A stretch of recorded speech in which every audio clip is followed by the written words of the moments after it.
Hello dear students, देखो आपकी 11th की प्रिपरेशन काफ़ी कुछ हो चुकी होगी और आप 12th में आप मूव कर रहे हैं। तो हमारे यूट्यूब चैनल मोहित त्यागी से आप पढ़ते ही हैं, जैसे हमने बताया हुआ है यहाँ पर कि our Mohit Tyagi YouTube channel, इससे बच्चे पढ़ते हैं और पूरी तैयारी करते हैं। बट कई बार बच्चों के ये भी कमेंट्स आते हैं कि सर 11th का चैप्टर सीक्वेंस तो अवेलेबल था, हमें 12th का भी चैप्टर सीक्वेंस अवेलेबल करा दीजिए। 12th में हमें किस सीक्वेंस में केमिस्ट्री, फिजिक्स, मैथ्स पढ़ने चाहिए, तो उसी के लिए आज ये छोटा सा वीडियो आपके सामने बनाया गया है। आज मैं आलोक कुमार और Neeraj Saini sir organic chemistry में आपको एक सीक्वेंस बताएंगे, जिस सीक्वेंस में आपको चैप्टर्स को पढ़ना चाहिए। देखो, chapter sequence plays an important role, क्योंकि अगर प्रॉपर अगर सीक्वेंस फॉलो नहीं करें तो कई बार उससे अंडरस्टैंडिंग पे फ़र्क पड़ता है और कई बार आपकी एफिशिएंसी भी डाउन हो जाती है। तो चलिए इसी को आगे बढ़ाते हुए मैं बताता हूँ फिजिकल इनऑर्गेनिक केमिस्ट्री में चैप्टर का सीक्वेंस क्या होना चाहिए। हालांकि कुछ चैप्टर्स ऐसे होते हैं जो इंडिपेंडेंट होते हैं, जिनको आप आगे पीछे कर सकते हो, शुरू में भी पढ़ सकते हो, एंड में भी पढ़ सकते हो, बट कुछ चैप्टर्स में कोई छेड़छाड़ नहीं कर सकते, आपको उसी सीक्वेंस में पढ़ना होगा। So let us move to the physical inorganic chemistry part.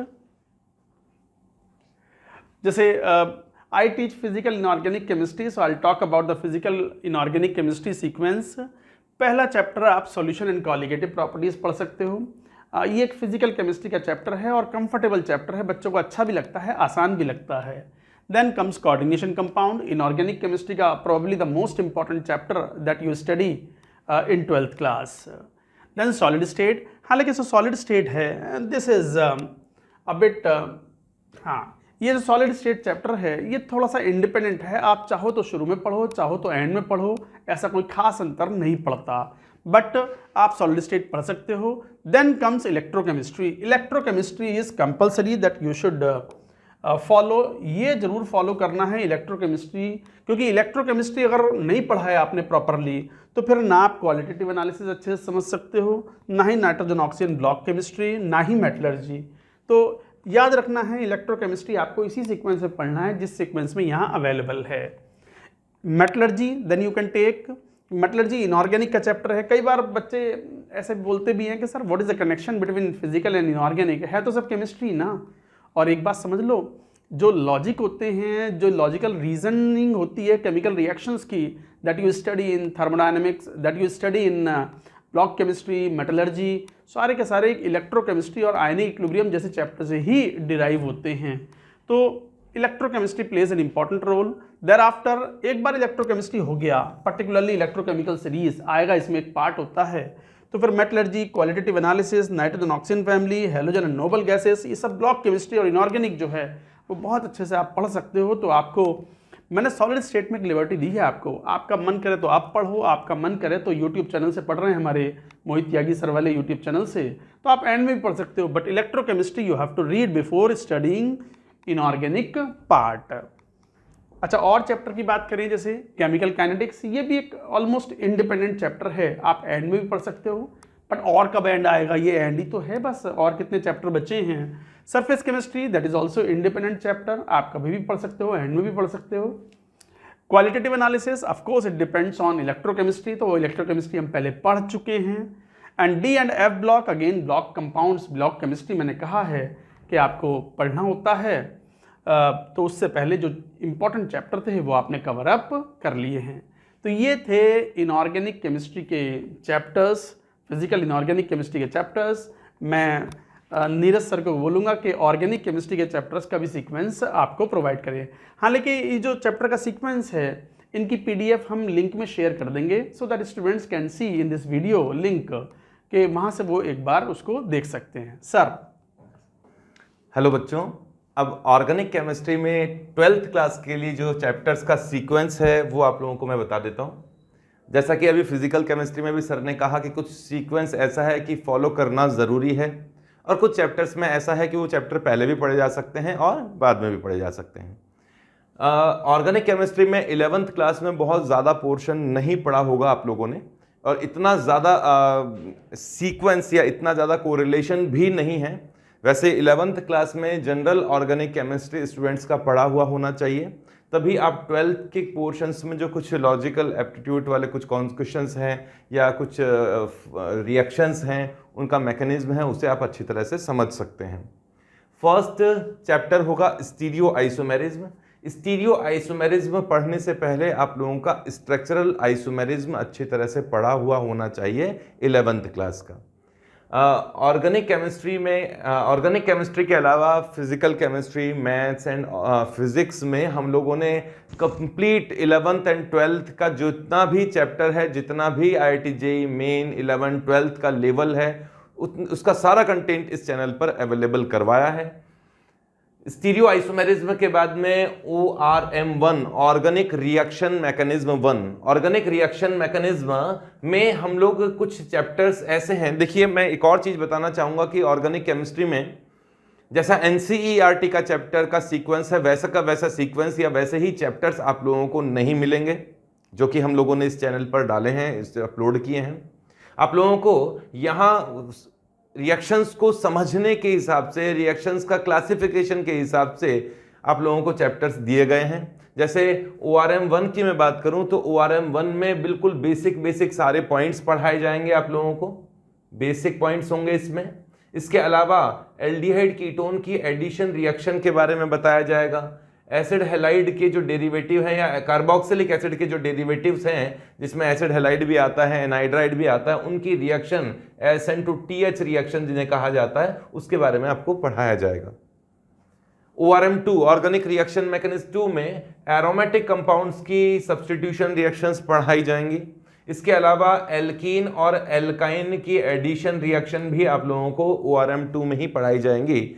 11th class में अगर आप लोगों ने हाइड्रोकार्बन चैप्टर नहीं पढ़ा हुआ है तो भी मेजर पोर्शन हम लोग 11th क्लास में हाइड्रोकार्बन का या बेंजीन का इस चैप्टर में, इस 12th क्लास के पोर्शन में ही कवर कर लेंगे।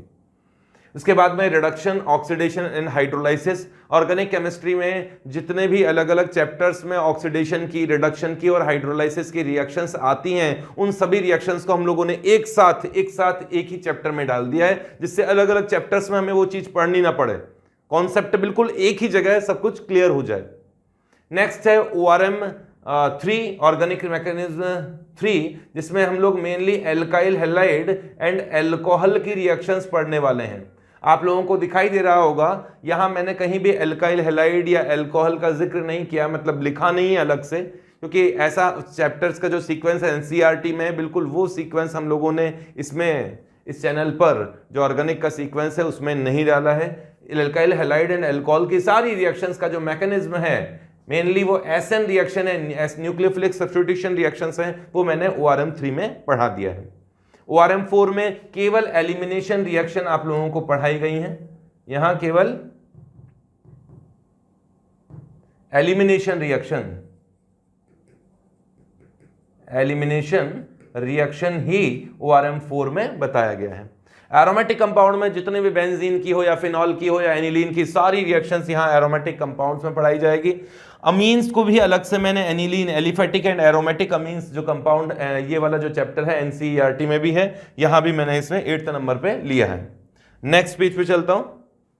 नेक्स्ट है कार्बोनाइल कंपाउंड, एल्डिहाइड कीटोन की जो बची हुई रिएक्शन है, ORM1 में हम लोगों ने जो नहीं पढ़ी थी, कुछ name reaction, aldol reaction, Cannizzaro reaction, वो हम लोग ORM कार्बोनाइल कंपाउंड में पढ़ेंगे। फिर carboxylic acid and derivatives chapters पढ़ेंगे। इसके अंदर भी मेजर पोर्शन तो सारा का सारा कवर हो चुका होगा, केवल 10% पोर्शन इसके अंदर यहाँ कवर करेंगे, 90% पोर्शन तो यहाँ तक आते आते हम लोग पूरा कंप्लीट कर चुके होंगे। बायोमॉलिक्यूल में कार्बोहाइड्रेट, पॉलीमर और इससे रिलेटेड DNA वगैरह RNA की जो स्ट्रक्चर है, न्यूक्लिक एसिड्स की स्ट्रक्चर, वो बायोमॉलिक्यूल चैप्टर में लेंगे। पॉलीमर्स में जितने भी तरह के पॉलीमर्स हैं जो इंपॉर्टेंट है NCERT और उसके बाहर के भी थोड़ी बहुत, वो सारा मैंने इसमें कवर किया है। केमिस्ट्री इन एवरीडे लाइफ एक इंपॉर्टेंट चैप्टर है, जिसको भी मैंने यहाँ इन चैप्टर्स के सीक्वेंस में सबसे एंड में डाला है। इनमें से कुछ चैप्टर तो इंडिपेंडेंट है, सीक्वेंस में पढ़ो ना पढ़ो चल जाएगा। जैसे पॉलीमर है, पहले पढ़ो या बाद में पढ़ो, हालांकि बाद में पढ़ोगे तो रिएक्शंस थोड़ी समझ में आने लगेगी अगर जरूरी है तो।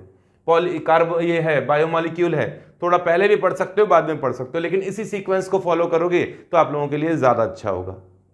12th क्लास के स्टूडेंट्स को ध्यान में रखते हुए हम लोगों ने एक बैच भी स्टार्ट किया है, प्रखर 2 नाम से एक बैच स्टार्ट किया है। प्रखर 1 एक पहले से एक बैच चल रहा है, ये 12th क्लास का बैच है और ये 2 अप्रैल को स्टार्ट हो रहा है प्रखर 2, ठीक है। ये हमारे सपोर्ट नंबर हैं, जिसमें आप लोग फ़ोन करके पूछ सकते हैं, बैच के बारे में सारी जानकारी ले सकते हैं। 7410900901। ठीक है, ये हमारे वेबसाइट के नंबर है, यहाँ आप विजिट करके भी सारे इंफॉर्मेशंस ले सकते हैं। तो इस बैच में या इससे पहले आने वाले बैचेज में जो जो फैसिलिटीज़ दी जाती हैं वो भी मैं आपको बता देता हूं। हम लोग इन बैचेज में डीपीपी, डेली प्रैक्टिस प्रॉब्लम्स, ये शीट्स दिया करते हैं अलग से, hard copy and soft copy. Hard copy तो जो बच्चा चाहता है उसे अलग से प्रोवाइड की जाती है, उसकी कॉस्ट अलग होती है, उसके बारे में अभी बात नहीं करेंगे। सॉफ्ट कॉपी उनको फ्री दी जाती है, इस बैच के साथ ही होती है। साथ में उनको शीट्स दी जाती हैं जिसमें शीट में थ्योरी भी होती है, एक्सरसाइजेज भी होती हैं, प्रीवियस ईयर के क्वेश्चंस भी होते हैं। ठीक है, इनकी डीपीपी और शीट के आपको टेक्स्ट सॉल्यूशन भी दिए जाते हैं एंड वीडियो सॉल्यूशन भी प्रोवाइड किए जाते हैं। साथ ही साथ सिस्टमैटिक तरीके से आप लोगों का एक टाइम पीरियड, एक टाइम गैप के अकॉर्डिंग पेपर्स होते हैं। मेन लेवल के पेपर भी होते हैं, एडवांस लेवल के पेपर भी होते हैं। तो ये सारी जानकारी थी, आप इस सीक्वेंस का फ़ायदा उठाएंगे। आप लोगों को सारा सीक्वेंस यहाँ बता दिया गया है। इस सीक्वेंस के अकॉर्डिंग, अच्छा ये ज़रूरी नहीं है कि बैच की सारा सीक्वेंस जो भी कंटेंट है वो सभी अवेलेबल है फ्री में यूट्यूब चैनल पर। आप इस कंटेंट का फ़ायदा उठाएं, पढ़ें, सेल्फ स्टडी करें। Okay, all the best.